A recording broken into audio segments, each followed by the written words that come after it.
Great, thank you. Hi, everyone. For those who don't know, I'm Jenna Woodill. I'm SAFE's program coordinator, and I just want to thank you all for coming out and joining us today.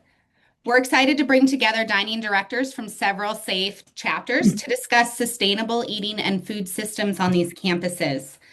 Food is a key area where sustainability efforts can have a great impact on our environment through local sourcing, offering more plant-based options, and reducing food waste. Today's conversation is a chance to hear what's happening at different campuses, explore both the challenges and the opportunities, and also consider how SAFE members and volunteers can help support this important work.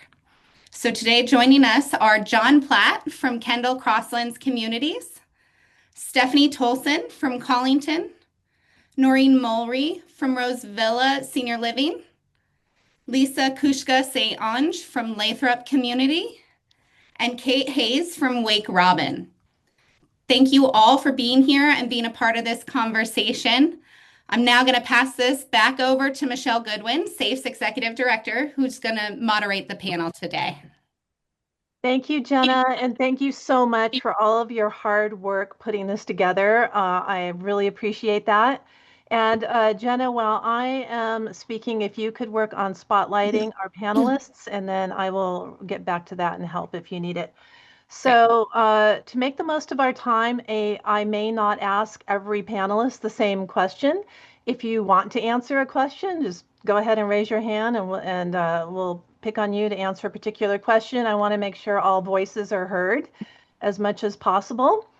And so what I'm going to do is, before we jump into learning more about your dining directors, or your dining services, I'm wondering if I can get you briefly, like 30 seconds, to introduce yourselves. Maybe just tell us where you're from and a little bit about how you ended up with the role that you're in. I'm Lisa. I'm working as the culinary service manager at the Lathrop community. We're here in East Hampton, Massachusetts. I've just been here for 3 years, and it's really exciting to work in an independent community setting because prior to this, I did a lot of long-term care, and in the companies I worked previously, we were very stuck to a certain type of menu cycle. So it's really exciting to be able to create fresh menus and work with local ingredients. Wonderful. And just a reminder, if everyone can put themselves on mute who are not speaking, I would appreciate it. Okay, Stephanie, and then John, then Kate, please. Good afternoon, everybody. My name is Stephanie Tolson. I am the Director of Culinary at Collington in Bowie, Maryland. I actually started off, my role was the executive chef here at Collington, and then I just kind of worked my way up to being the director. I'm looking forward to this conversation to kind of see what other people are doing. We're trying to implement some new things, so I'm hoping to get a lot of knowledge out of this today. Wonderful. And John? Hi, everyone. I'm John Platt. I'm the Director of Culinary Services for Kendall at Longwood and Crosslands Communities in Kennett Square, PA. I've been here for 36 years now. I will freely admit that I'm still learning a lot about this subject matter, but also think that we have a lot to share. So looking forward to the presentation, learning from all of you, and being able to share some of the things that we're doing down here at Kendall Crosslands. And last but not least, Kate. Hey, I'm Kate Hayes, the Director of Dining at Wake Robin, which is a single-site life plan community in Shelburne, Vermont. I have a culinary background and used to own my own catering business, and then got into more institutional work through the University of Vermont, where I was the executive chef. I am absolutely delighted to be here at Wake Robin, a community of roughly 400 incredible people. Wow. Well, thank you so much for introducing yourselves. I really appreciate it. So I'm going to dive in. What sustainable food choices are already in place at your community? I think this one, probably everyone could answer to it, but I'm just going to call on a few of you. Norine and then Stephanie. Sure. So I think what we have in place within the RoseVilla community is largely reflected on our menus. So we have an a la carte menu as well as daily changing lunch and dinner specials. And we really do prioritize keeping a mix of vegan, vegetarian, and other dietary needs sort of at the forefront of the menus. So I think that's reflected in lots of our variety. So what we try to do is have sort of an either or option for a lot of our menu items. So a spaghetti marinara where you can add a vegan ragu or an Italian sausage. So sort of starting with plant-based at the core and then having options to build on is one way that we keep our menus with that sustainable focus. I think a lot of it is also our vendor relationships. So we do use, some of the big guys like US Foods, but we try to keep a lot of different vendors in our rotation that are more reflective of our local community. So we partner with a small organic farmer as well, particularly in the summer months to get some deliveries for our produce from them as well. So we use Flying Coyote Farms, which is a local organic farmer here in the Oregon area. I think beyond that, we have an on-site garden here. We're very fortunate to have residents that maintain that space and will donate some of what they produce to our kitchen or will grow specifically for our kitchen as well. So those things are wonderful for us to feature in our menus. And they do help to offset some of what we might be purchasing from elsewhere. So I think those are the things that come to mind for me. Wow, impressive. Thank you so much. And Stephanie. So for us, a lot of it, as Norine was saying, like working with our local vendors, trying to make sure that we're getting, more the seasonal stuff that's available. On our menus, we do offer vegetarian options daily. And we also try sometimes to do like some special vegetarian options for chef specials as well. We've done some dinners where the whole thing has been vegetarian, and some vegan choices that we're trying out because that's not really, what we are used to doing, but we don't mind trying some different options to kind of get the feedback and see how people receive it. So that's pretty much what we've been doing here. Interesting. Thank you so much. All right. Does anyone else are dying to answer that one? And I'll just speak to our situation. Seems similar to what Norine was saying as well. We do have a really nice community garden here at Lathrop, and we're very thankful to have that and the residents that are involved. During obviously the spring, summer into fall season do offer us, what they can from that garden, and we implement it into the menu. And we also have an herb garden outside the kitchen that we're starting to work on now as well. So it's really nice to have that. And then also the close local farm stands. It's really nice to work at a place that we're able to work with those farm stands, and get our, right now the asparagus in season, the strawberries are coming up, the blueberries, the corn.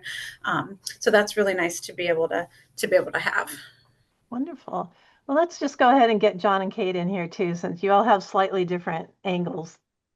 Yeah, I think for us, Michelle, it was really started about 25 years ago with the introduction of vegetarian entrees at lunch and dinner.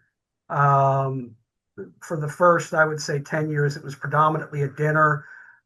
Then through conversation with residents, we added it to our lunch meal options. Some of you might remember many years ago a cookbook by the name of the Moosewood cookbook, very famous vegetarian cookbook. That was largely our Bible back then.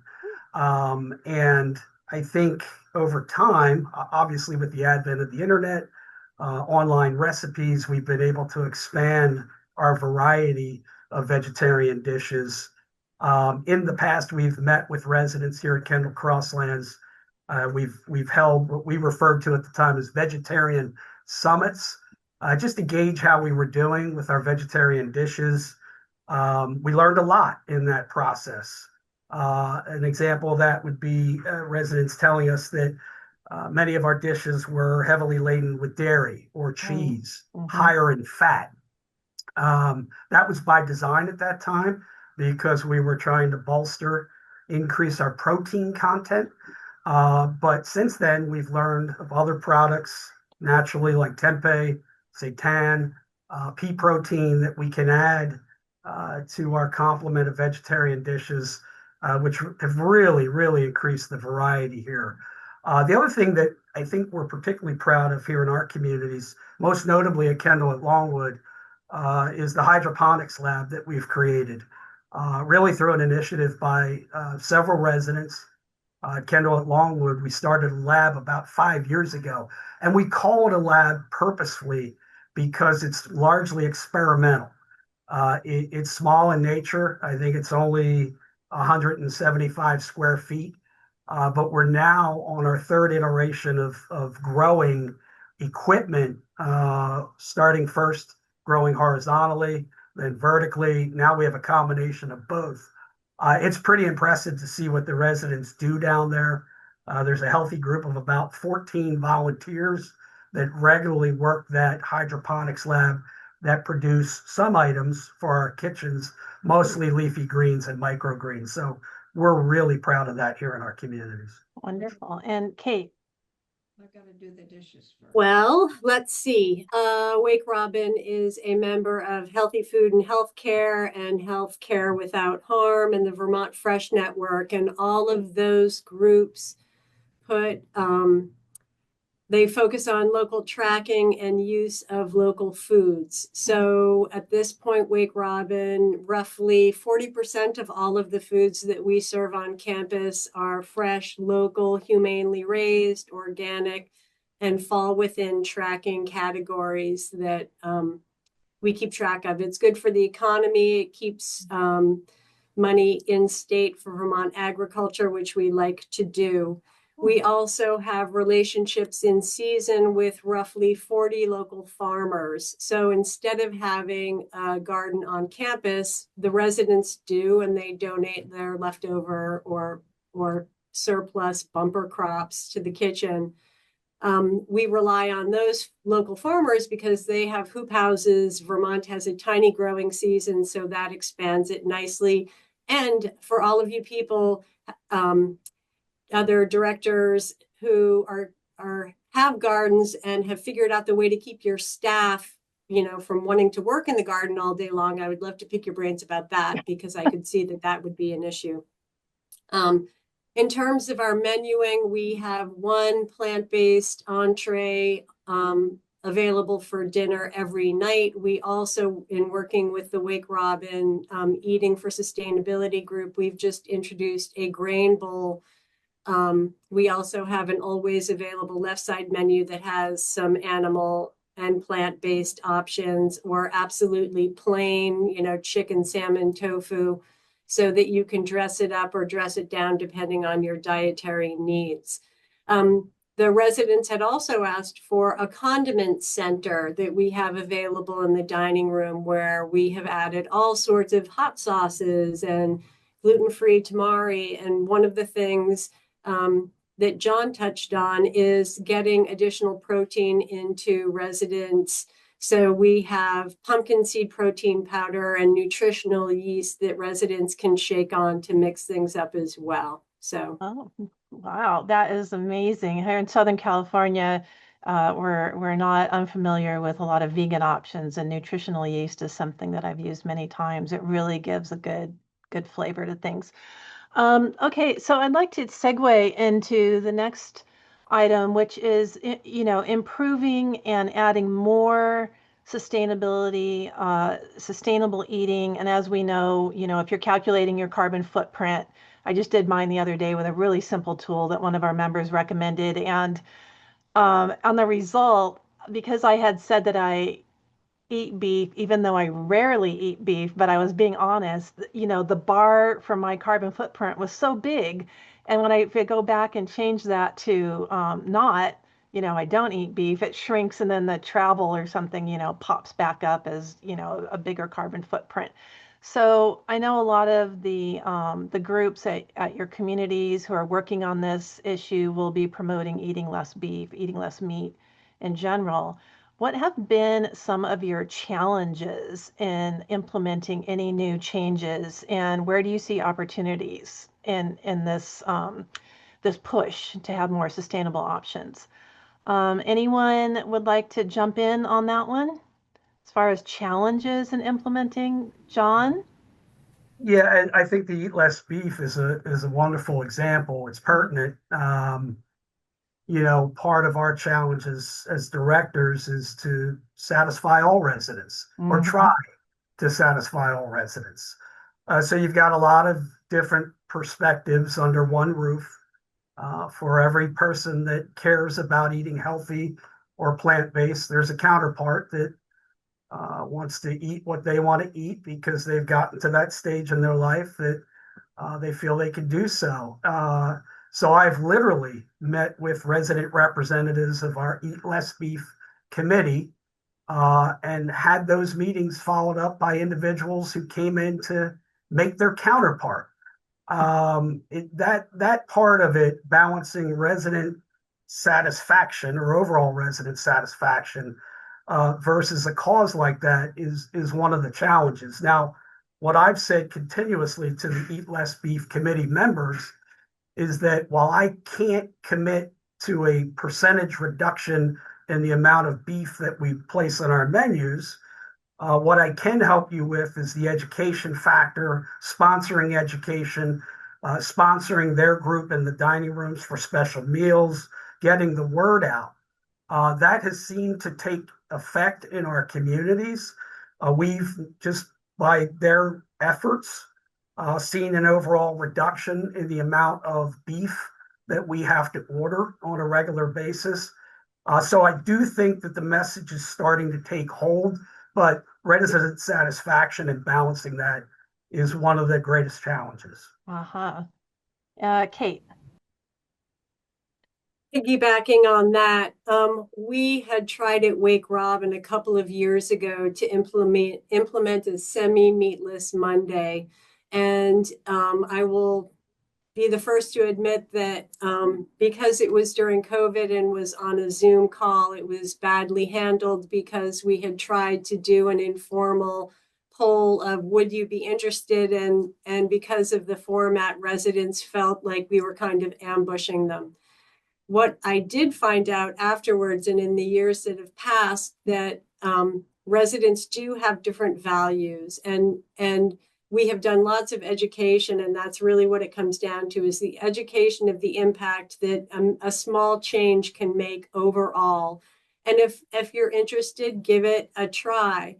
The flip side is that a lot of times certain residents will feel that it is a budget cutting agenda item and that we're trying to save money, whereas that's really not the case at all. So education is key.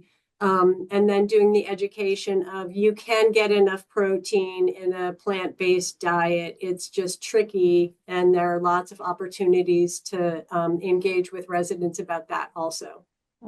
Interesting. Lisa. Yeah, so very similar as well. We do have a all available menu here that goes out every night at dinner that we have three plant-based options on there available every day. And then during the week, we try to have one or two options on the menu as well.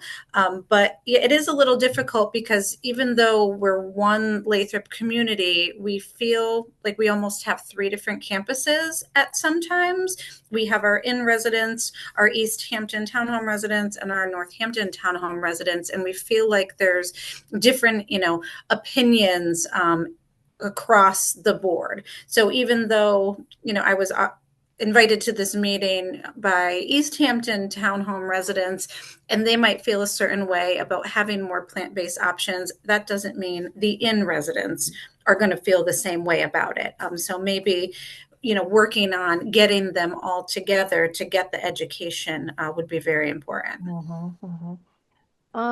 Stephanie at Collington, have you had any challenges that are noteworthy? So, I mean, I've had the same challenges as everybody else. Pleasing the residents, all of our whole resident pool at one time is always a challenge. I will say that our residents we've noticed a big uptake in the vegetarian being selected, even for people that are not vegetarian. So we find ourselves preparing more vegetarian dishes, which is always a good thing. Like I always tell people, if you're in line and you want to try it. Because you don't know if you're going to like it until you actually taste it. So to have people willing to even go out on what they normally do not do, it helps us kind of educate ourselves. And so that's just kind of what we try to focus on.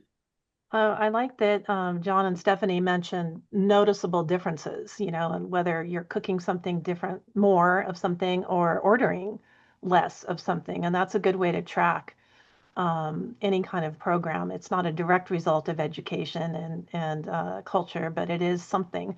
Norine, do you have anything to add as far as challenges? I think this group really kind of covered a lot of similar. It's always funny being in a group with food and beverage people because it's like, yep, yep, yep, no, know exactly what you're talking about.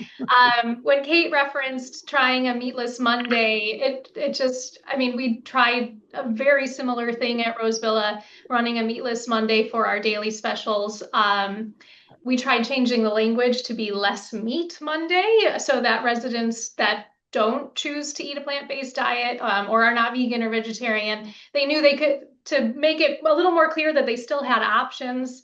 So I think, the communication piece and making sure that it's maybe not coming across as too heavy-handed or like we're forcing you into this. That's been maybe a little bit of a challenge. And then the only other thing I would note is uh, I think there's this challenge between trying to add another special that is vegetarian or vegan and trying to get the pars right so that you don't end up with more food waste because you didn't sell as much of it as you thought you were going to sell, or you're trying to pivot it into a grab and go option, or it can be hard to nail it down if you keep adding specials on. You end up in a position where we're sort of shooting ourselves in the foot by having more food waste that way. Um, so I think that those have been some of the things that we've been trying to figure out. And I would agree also with this group that it does seem like there is a shift toward more interest in plant-based eating. And it's been my observation, I think, that we have more success with the plant-based options that are really featuring whole foods more so than like a fake meat kind of option. So I'm not including like tofu or things like that, but if on occasions we've tried things like like a a fake chicken nugget, and those were not quite as successful. So I would agree with you. Those are awful. And All Michelle, right. can I just interject one Sure, thing sure. that I think is important? Visual appeal is everything, right? So when people see something, they may not recognize the name of a dish, but when they see it, they might say to themselves, "That looks good. Maybe I'll try a little bit." And that's really how we've grown our program here. Many of our outlets are a buffet format. Residents can see the entrees in front of them. Sample plates sometimes help. I think if folks can see the dish, they're more inclined to try it. They might take a spoonful and try it and like it. And that's one way to grow or educate people on the flavor profile a lot of these options. We actually went so far as to, as often as we can, move our plant-based option into the first position so that as residents approach, they see that first and take time to stop and look at it before moving on to there's your beef, there's your salmon, and that had an impact as well. Perfect. All right. Well, I am about to open it up for our SAFE members Q&A, and I'd love for you to put on your radar that SAFE itself can be a resource. We've networked residents from across all of your communities and many more. And as you know, there's a lot of brain power and a lot of inspiration and motivation amongst the residents. So if there's anything that SAFE can help you do, if you have a question about is another community doing X, Y, or Z, please remember that we can help be a resource for you. And I'm going to open it up. I see that we're going to have a lot of questions. So as we're unspotlighting you and getting us back to the gallery view, one of the questions that our sustainable eating and food systems work group had, and it's a loaded one, so I'll give you time to think about it as start answering the resident questions, is are there any cooks at your community with experience in plant-based cooking? Would it be something you consider adding to a job description? And would your team be opening to offering plant-based cooking classes for kitchen staff? So if one of you wants to start answering that, we're going to go ahead and unspotlight you and segue into our main Q&A. I can jump in on this one. I had a chance to talk to our executive chef sort of about this question. And I think, what we wanted to sort of share is that we do have a lot of cooks on our team that are very passionate about plant-based cooking and experienced in that area. We're very, very fortunate to have low turnover on our kitchen team. The average length of employment is 5.5 years. And they care very much about making really good food and also making food that residents want to eat. So as far as job descriptions, I do think that we can add a little more detail about what types of experience we're looking for, which would include plant-based cooking in addition to other areas of expertise. So certainly inclusive of that in addition to other skills that we would be looking for.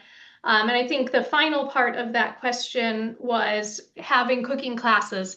What am I doing that and for? I think that it's really important when you're motivating your team that you're helping people to achieve the things and the trainings that are important to them. So we would be supporting our cooks and our whole team to pursue classes, pursue education that may include plant-based cooking. It might also include other areas of cooking.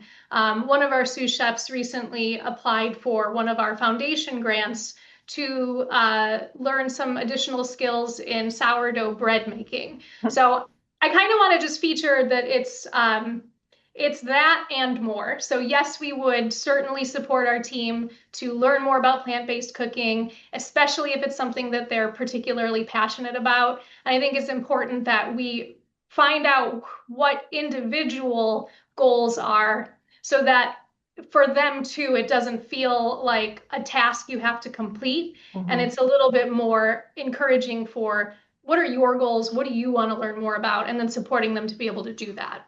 Wow, thank you so much. Well, we're going to have a lot of questions, so I'm going to take them in order that they are on my screen. And Stu, you're muted. There you go. Still muted? No, you're fine. Hi, it's me. I'm Linda.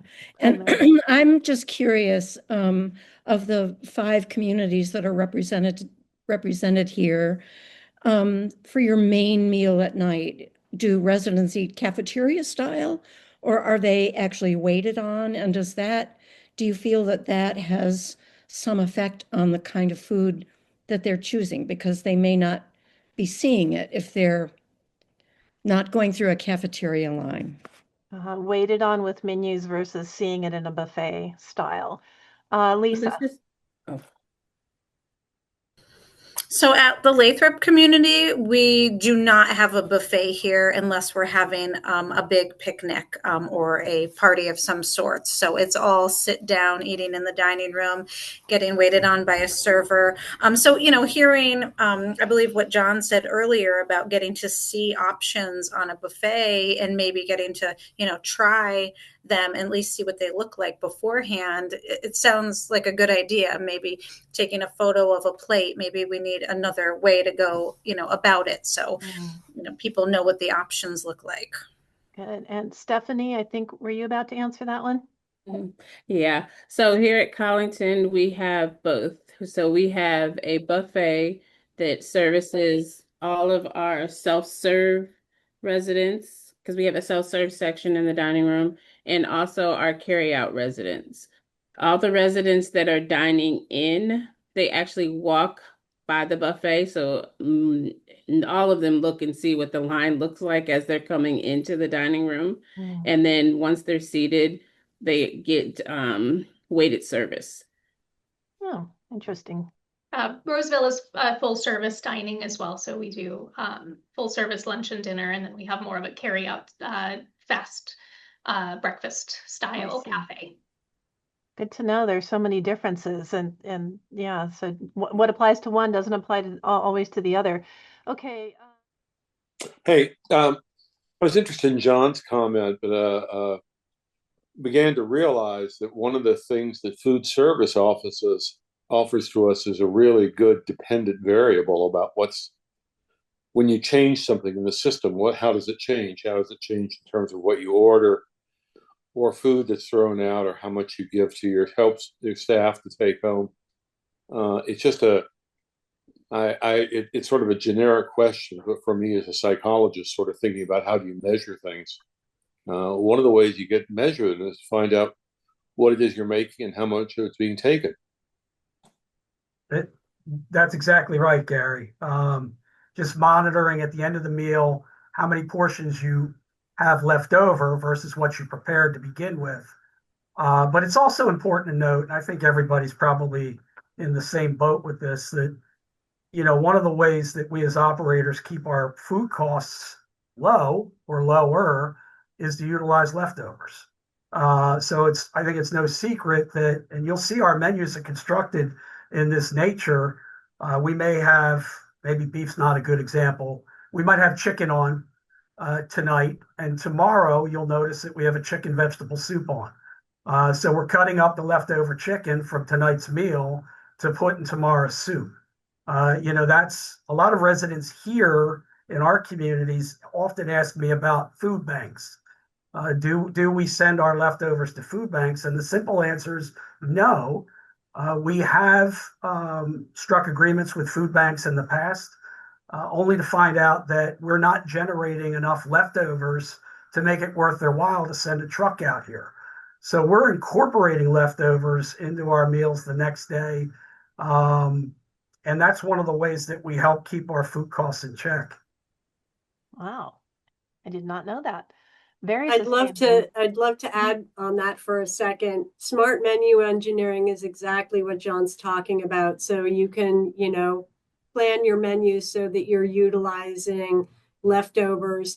And we've actually gone so far at Wake Robin to take all of our leftover stuff that was left over from dinner will end up for lunch the next day. And if it isn't sold for lunch, we actually are now donating it to all of our staff so that we've got some staff members who might be food insecure.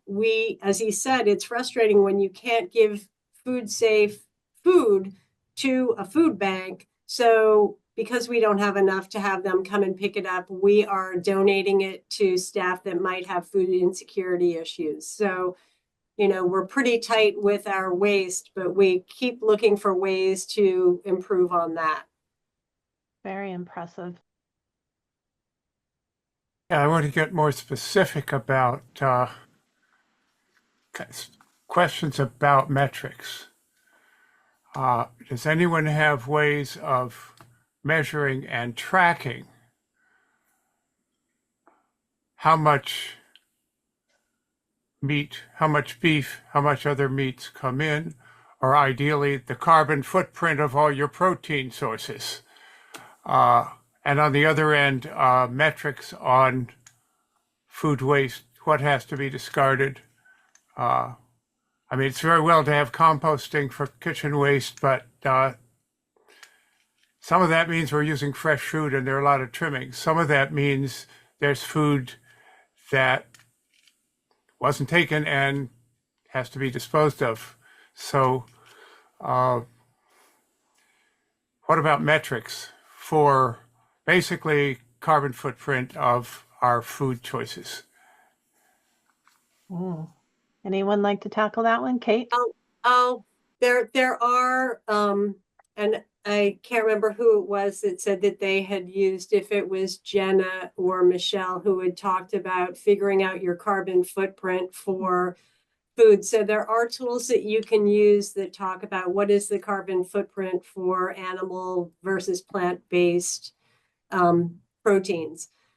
That's a thing. We do not track that. What we do is, and I think that any of the culinarians or the directors on this call will tell you that they know intuitively and mathematically, apparently, how many animal and plant-based proteins, how many pounds it takes to generate dinner. I'll say 70 pounds of each protein for dinner. I don't know if anybody else has gone so far as to weighing their compost so that you can track how much food waste you have coming off. We try and reuse as much of that as we can. So vegetable trimmings go into stock. Meat and poultry bones go into stock. Broccoli stems turn into a broccoli slaw or soup. But there are metrics in place that you can use to track how much local food you're bringing in, how much food you're bringing in per meal service, how much of it was trim and compost waste that you can't reuse, and then how much was left over. So I sold 80 portions of the maitake fritter for dinner. And then I had 30 orders left over that I sold for lunch the next day. And I took the stems off the mushrooms and the gills and I made veg broth. So everybody I'm sure has different ways that they eke out tracking and usage of everything in the kitchen. I know such things exist. My question is, anybody systematically using them? I don't think so. I'm getting nods on that one, Steve. But it's kind of where we're heading next, as far as calculating carbon footprints. But I have a lot of questions to get to. And before we move on to Ellen, I have a couple in the chat. I have any experience of vegetarian options acceptance based on freshness and doneness? Is there a challenge for planning and staffing in the prep and finish of attractive vegetables? And another one, I'm going to combine them together. Do you have any suggestions for moving away from reliance on cheese that would otherwise be plant-based offerings? So, and they're in the chat if you need to reference them. Would anyone like to talk about the freshness and doneness for acceptance of vegetarian options? This is Stephanie. So I guess in that combination, we don't have any cooks or sous chefs that are like well-versed in vegetarian cooking. So as we are making our entrees or the options for the vegetarian, we're still learning ourselves. Um, we do get a lot, like we ask for input from the residents, our dining committee, when we do our menus and everything, they review our menus.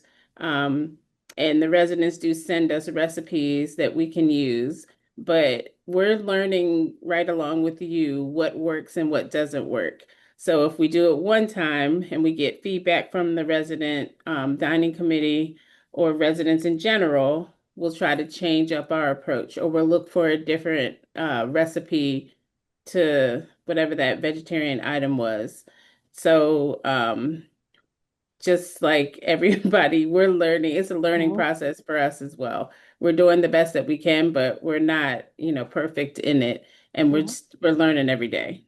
I'll definitely appreciate your willingness to be flexible. Norine?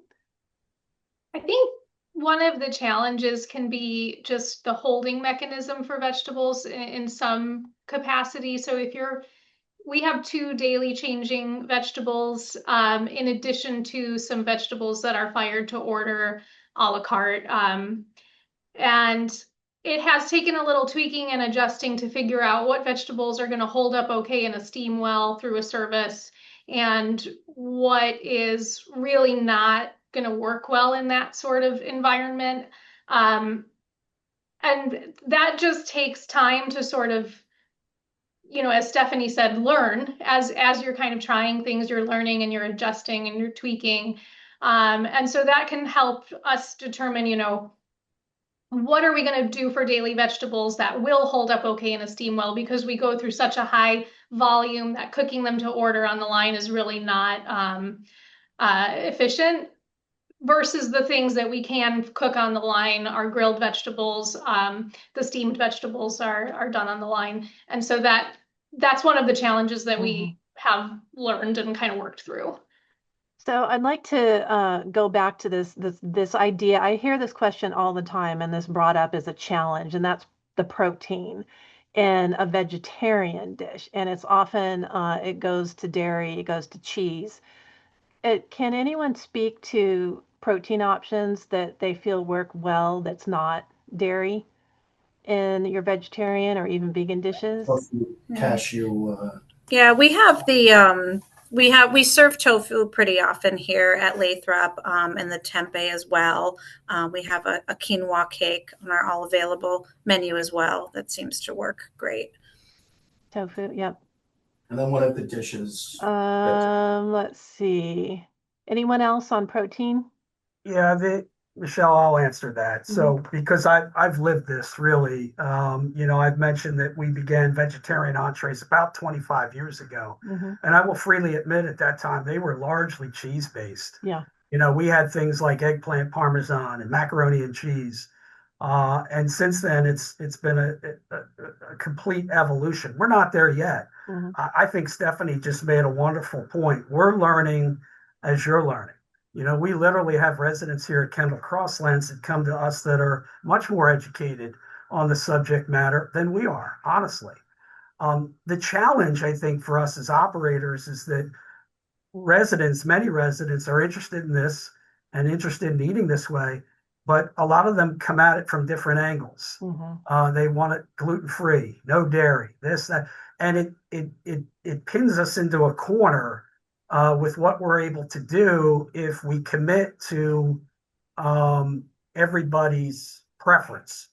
I know that our number one goal here is to try to increase the protein content by other means other than dairy and cheese.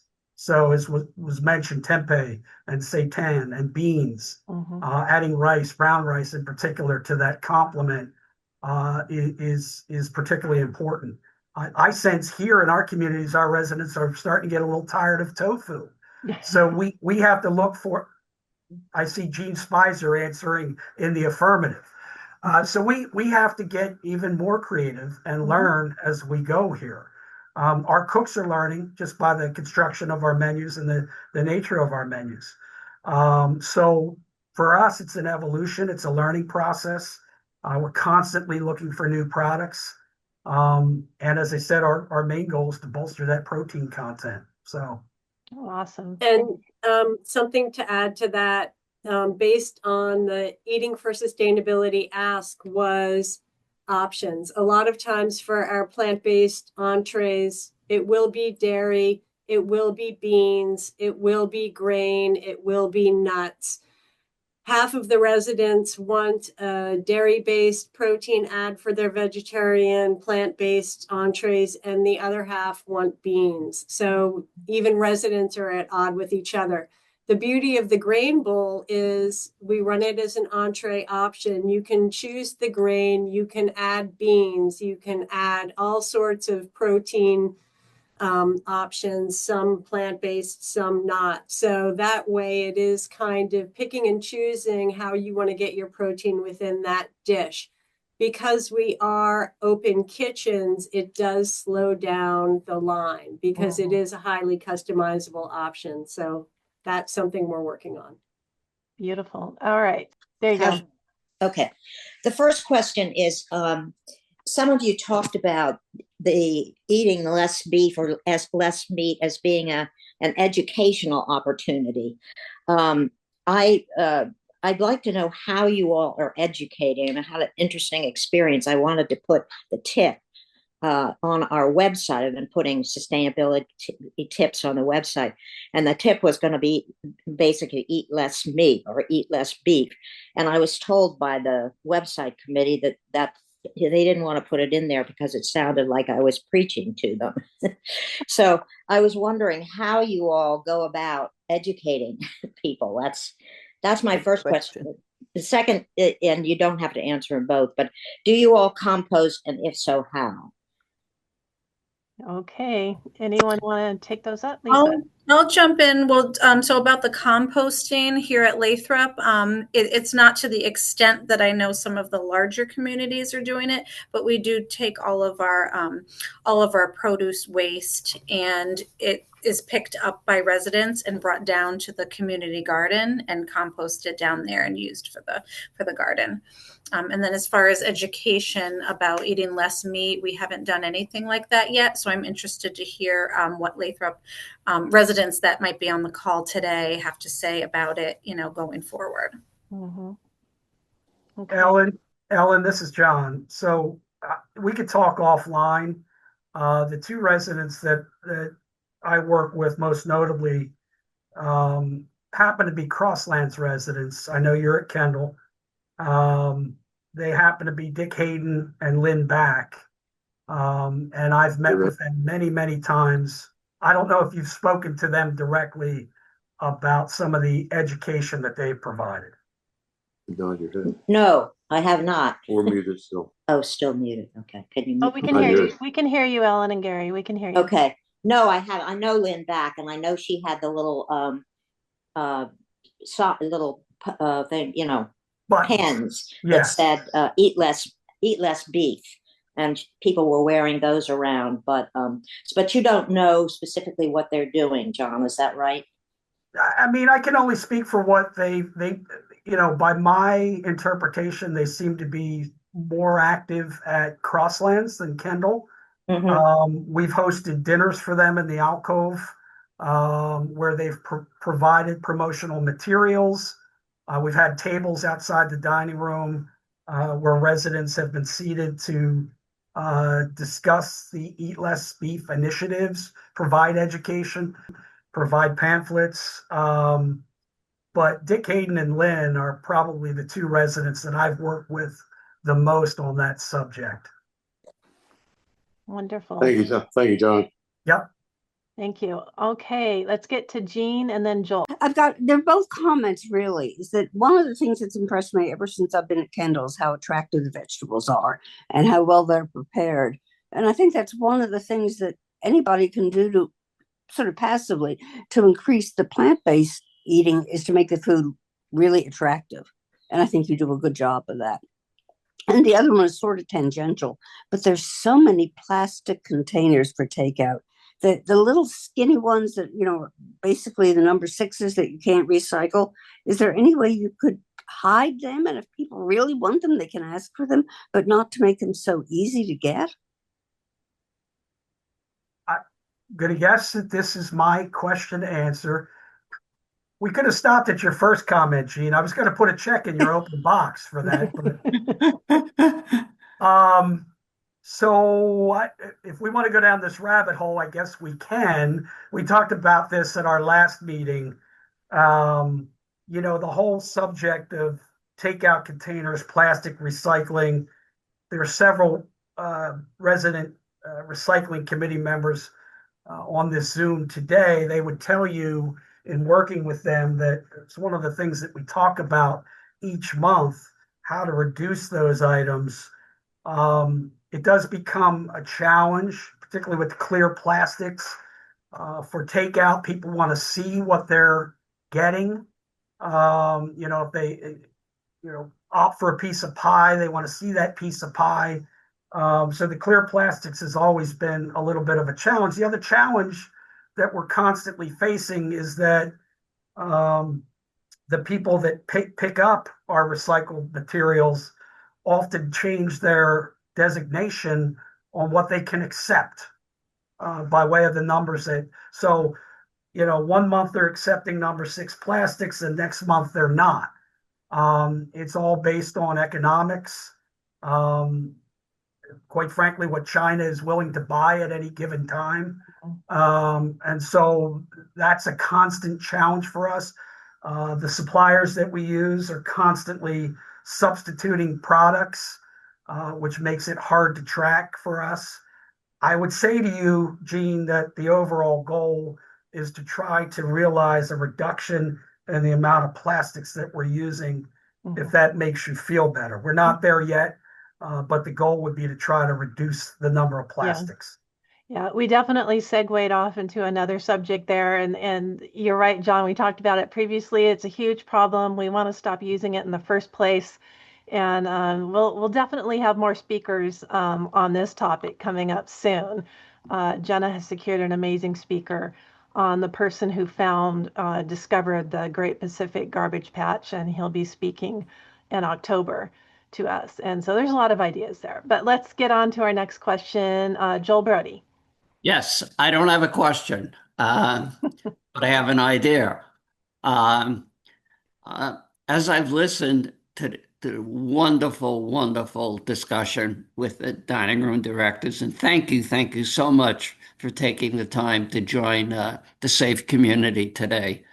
I've been impressed by the sense that I have that each of you and dining directors at other SAFE chapters that are not with us today probably have many, many recipes that you have found that have been very successful at your community. So my thought coming from that is, and it is now a question to each of you that are representing your communities. Would you be willing, if SAFE decided to launch a project to put together a sustainable eating recipe book? Would you be willing to participate in that? Absolutely. Yay. I see some people very happy about that, like very happy. So yes, we can use myself or Jenna as a central point of contact, and we'll be reaching out to you later. It is something that our work group wanted to start with, which was just what works. And let's trade between the communities, and it can be available on the website for anybody to look at and download from any place or any community. So that's one of the ways we try to spread the good word. And did you have a question at Hanover? Yes, I did. Would it be possible for the 5 participants to say the size of their community? How many people are they cooking for? Okay, quickly, can we go through a run through? So Lisa from the Lathrop community. So we do have close to 300 residents on all of our campuses, but the amount of residents that actually come to our dining room or we serve takeout on a daily basis is really only about 65. So we're very small. So I think that's what makes things a little bit, harder to get everybody on the same page with, implementing some of these new ideas. Sure. Norine? We have approximately 365 independent living residents and 32 in Madrona Grove, our nursing home. And we probably are in the neighborhood of a little over 100 meals served for dinner services and similar amount for lunch, though that includes more of our team members during lunch. Okay. Stephanie from Collington? We have roughly a little over 400 residents that we serve. Good. Okay, John?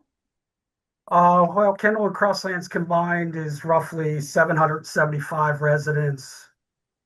We serve close to 1,400 meals a day. Wow. And Kate?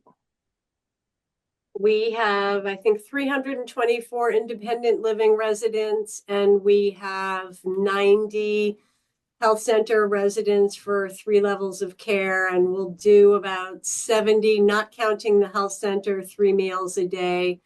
We do about 70 for lunch and then about 280 for dinner every night. Perfect. Okay, Jenna? Real quick, I just got in a private message. I know got a couple of minutes left, but there is a question Does the movement towards plant-based save money? No. I see one shaking her head no. Anyone else? Well, one of the things that I had on my list to mention was that, the Kendall, they want us to move a lot towards using vendors that provide rebates at the end of the year. So that's one of the things that we try to do, ordering from Cisco, or I order from a company, Black River out of Vermont.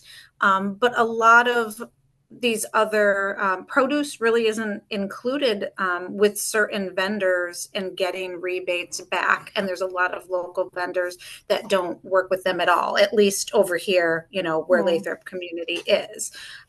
So it's not necessarily making things cheaper. Maybe SAFE can have a little advocacy campaign to ask the vendors to include plant-based in their rebates. I don't know how that works, but it's just a quick thought. John. Can I just add to that? Yeah. Sure. I do think, without having hard evidence in front of me here, I do think that plant-based options save money, but I would in no way, shape, or form use that as a tactic to try to educate or convince people to go plant-based, right, or to consider plant-based. Right. There are enough residents that reside in our communities who feel rightfully so that they pay a lot of money to live here, and they want what they want, which might include, roasted tenderloin of beef or prime rib. And so I just throw that word of caution out there to not make it about dollars and cents. It should be about the health of the planet and the health of the person, and not a cost-saving measure. Amen. And wonderful words to wrap up with. And we're at the top of the hour. I'd like to say, some of the items in chat that have worked well is to show movies. There's Forks Over Knives, We Are What We Eat, Kiss the Ground. I can't remember all of them, but we have them on our website. If you search by category, there's a lot of movies that the residents can show to get people motivated. It's all about education, and I'll admit it, there's some peer pressure. If you see somebody else doing it and they're always getting the vegetarian option and it's good, that might encourage you to do it. So and also maybe eating together more in the dining room could be one way to help with this as well. So Jenna, any final comments? I just want to thank absolutely everyone for coming today. We really appreciate your time. Thank you, everyone, very much. Thank you so much, everyone. We really, really appreciate you. And I am inspired and impressed. Take care, everyone. Have a wonderful day.